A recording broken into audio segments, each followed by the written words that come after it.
2026 A level research කලින්ම දැනගන්න පුළුවන් වුණොත් ඔයා මොකද කරන්නේ? ඉතින් එහෙම රිසර්ච් ඔයාට දැනගන්න පුළුවන් නම් ඔයාට මොනවද කරන්න බැරි? ඉතින් අපි 2026 A level රිසර්ච් මොන වගේ වේවිද කියලා ප්‍රෙඩික්ෂන් එකක් කරනවා.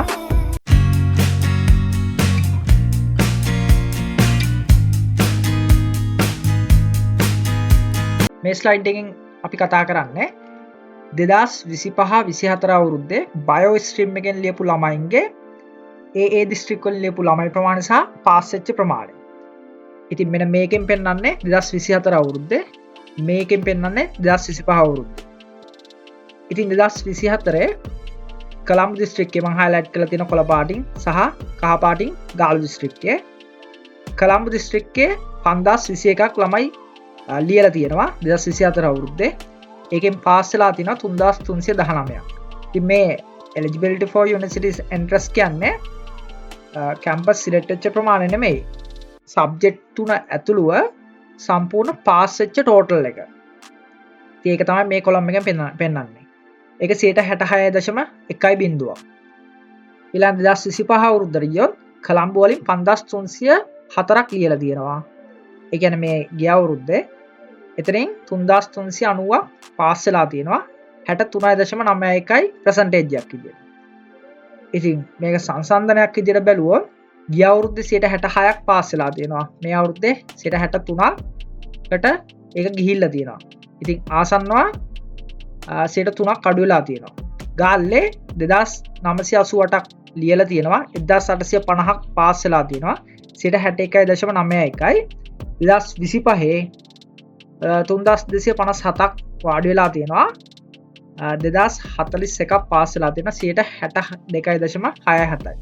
ඊළඟට මේ ස්ලයිඩ් එකෙන් පෙන්නන්නේ මැත්ස් ස්ට්‍රීම් එකෙන් 25-24 අවුරුද්දේ ලියපු ළමයි ප්‍රමාණය සහ එයාලගේ පාස් වෙච්ච ප්‍රමාණය. කොළඹ දිස්ත්‍රික්කයෙන් 4419ක් වාඩි වෙලා තියෙනවා පාස් වෙලා තියෙන 3025 percentage එකක් විදිහට 68.45යි. 2025 අවුරුද්දේ 4500ක් ලියලා තියෙනවා. එතනින් පාස් වෙලා තියෙනවා 3101ක් percentage එකක් විදිහට 68.91යි. හරි. ගාල්ලේ 2375ක් ලියලා තියෙනවා 1561ක් පාස් වෙලා තියෙනවා 65.73යි. 25 අවුරුද්දේ 1537ක් ලියලා තියෙනවා 1667ක් පාස් වෙලා තියෙනවා percentage එකක් විදිහට 65.71යි. හරි. ඊළඟට මෙන්න මේ report එක. ඉතින් මෙන්න මේක තමයි අත්‍තරම හරියම වැදගත්ම report එක. මෙතනින් එහාට තමයි අත්‍තරම 25-24 අවුරුද්ද compare වෙන්නේ. ඉතින් මේ පෙන්නලා තියෙන්නේ 24 අවුරුද්දේ all subject වල සම්පූර්ණ ග්‍රේඩ් සහ ෆේල් වෙච්ච ප්‍රමාණය මේ report එකේ තියෙනවා. ඉතින් මම highlight කරලා තියෙනවා physics, chemistry, biology සහ combined math. 2024 අවුරුද්දේ 91000 ගාණක් ලියලා තියෙනවා physics. එතකොට A ඇවිල්ලා තියෙනවා 5527ක්. percentage එකක් විතර A ඇවිල්ලා තියෙනවා 6.07ක්. මෙතන පෙන්නලා තියෙනවා සම්පූර්ණ physics subject එක ෆේල් වෙච්ච ප්‍රමාණය 24 අවුරුද්දේ. ඒක 25630යි. percentage එකක් විතර 28.15යි. හරි. අපි ඊළඟට බලමු 25 අවුරුද්දේ physics වල කොහොමද කියලා. physics ලියලා තියෙනවා 25 අවුරුද්දේ 97760ක්. ඒතකොට 5505ක් A තියෙනවා percentage එකක් විතර 5.63යි. හැබැයි ගිය අවුරුද්දේ 6කට ගිහිල්ලා තියෙනවා. නමුත් මේ අවුරුද්දේ ඒ කියන්නේ 25 අවුරුද්දේ 5.63යි. එතකොට ගිය අවුරුද්දේ fail percentage එක 28.15යි. එතකොට මේ අවුරුද්දේ 28.67යි. ඉතින් 24ට සාපේක්ෂව 25 physics fail වෙච්ච ප්‍රමාණය වැඩි වෙලා තියෙනවා. ඉතින් chemistry ගත්තොත් 24 අවුරුද්දේ 88995ක් ලියලා තියෙනවා. ඒ තියෙන 7859ක්. හැබැයි percentage එකක් විතර 8.83යි. හරි. එහෙනම් 25 අවුරුද්දේ chemistry ලියලා තියෙනවා 93844ක්. ඒ තියෙනවා 7597ක්. percentage එකක් විතර 8.1.0යි. එතකොට කෙමිස්ට්‍රි 8.83ක් ගිය අවුරුද්දේ තිබ්බා.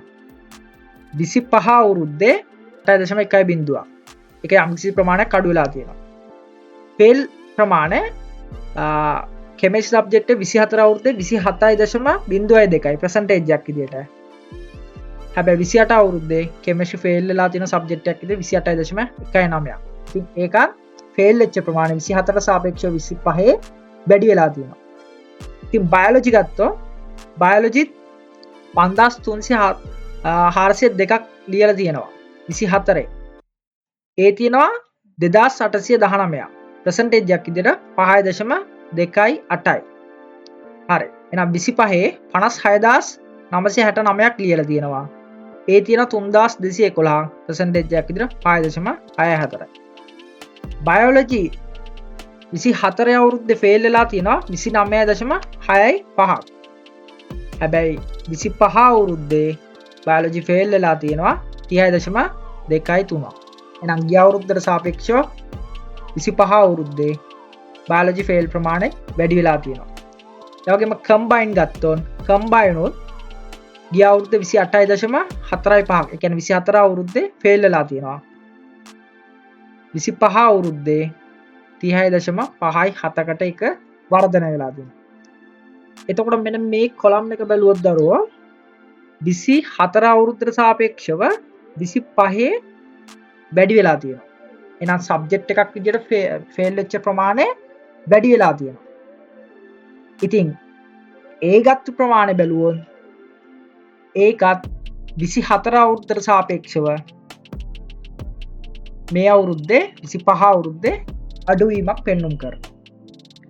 ඉතින් ඇත්තම කිව්වොත් මේ මොකද්ද වෙලා තියෙන්නේ? ගිය අවුරුද්දට වඩා 25 අවුරුද්දේ රිසර්ච් සෑහෙන අඩු වෙලා තියෙනවා. ළමයි කරන ප්‍රමාණය වැඩි වෙලා තියෙනවා. නමුත් ප්‍රසන්ටේජ් එකක් විදිහට ගත්තන් පස්සේ ගිය අවුරුද්දට සාපේක්ෂව මේ අවුරුද්දේ අඩු වෙලා තියෙනවා. ඉතින් මේක ලොකු ප්‍රශ්නයක්.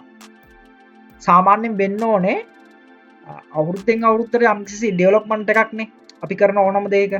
නමුත් මේ ඇනලිසිස් රිපෝට් එක බැලුවට පස්සේ මේක මේ එක්සෑම් ඩිවියේෂන් එකෙන් හැම අවුරුද්දෙම රිලීස් කරන රිපෝට් එක ගත්තොත් සම්පූර්ණයෙන්ම ඩික්‍රීස් වෙගෙන යන්නේ. කියන්නේ රිසර්ච් අඩු වෙගෙන ගිහිල්ලා තියෙන්නේ.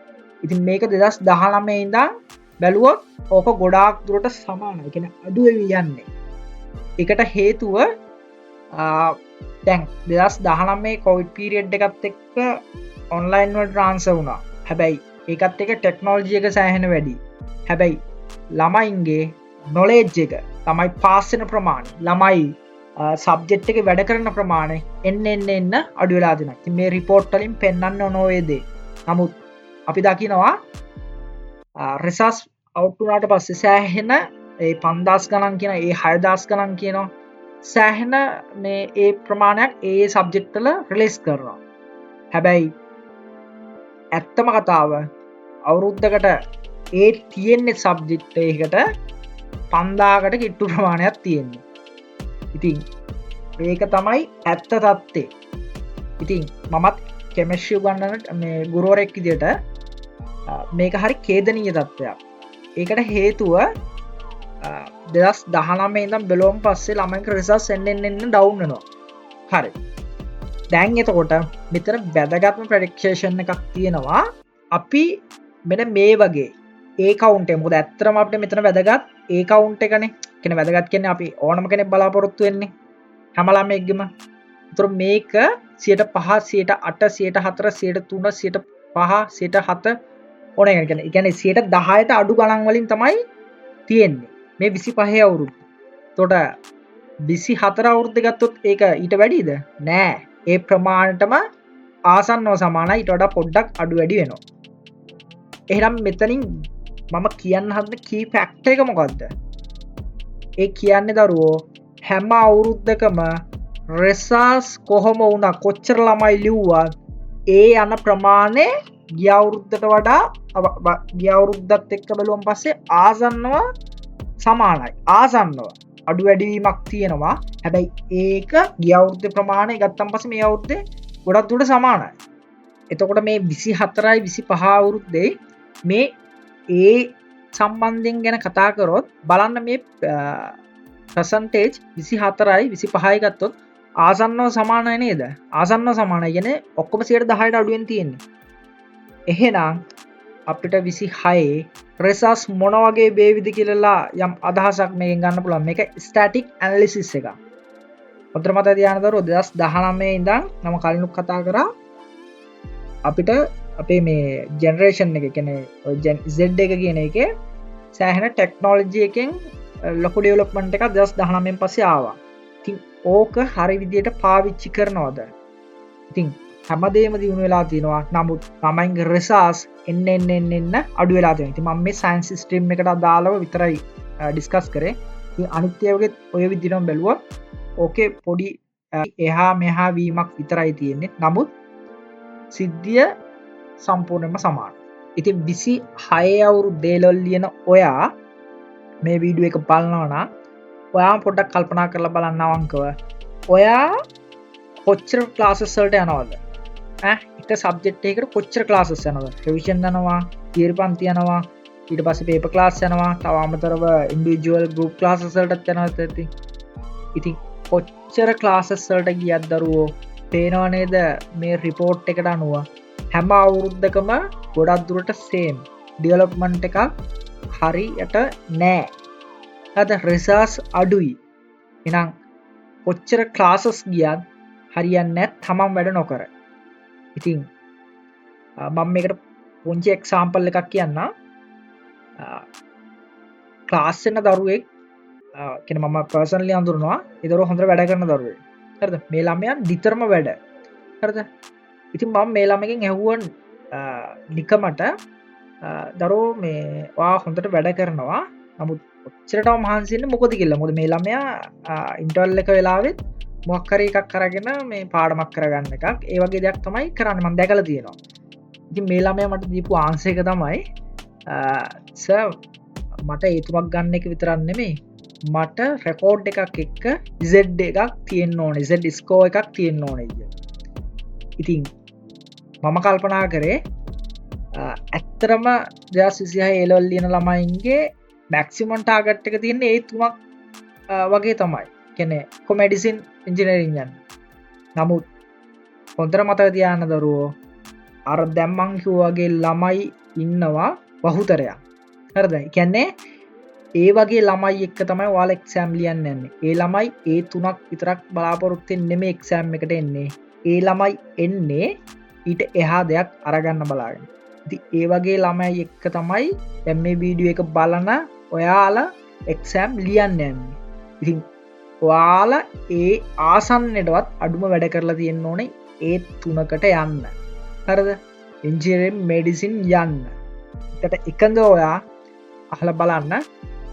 ඔයා ඉන්ජිනියරින් මෙඩිසින් යන්න තරම් වැඩ කරනවද කරලා තියනවද කියලා.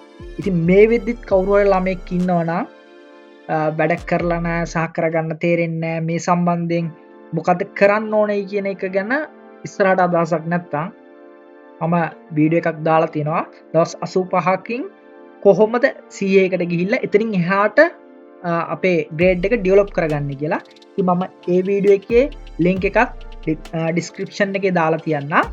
ඉතින් ඔයාලා හොඳට මතක තියාගන්න ටියුෂන් සර්ලා දැන් මමත් ටියුෂන් කරන සර් කෙනෙක්. ටියුෂන් සර්ලා පොසත් කරන්න යන්න එපා. ඔයාලා මේ මාස දෙක හොඳට වැඩ කරලා තමන්ගේ කැරිය එක ඩෙවලොප් කරගන්න දරුවෝ. ඉතින් තමන්ට වැඩ කරන්න. ඉතින් හැමෝටම good luck. 26 අවුරුද්ද ලියන 26 නෙමෙයි 27 28 හැමෝටම මේ තියරිය පොදුයි. හැමෝම හොඳට වැඩ කරන්න good luck වෙනවා.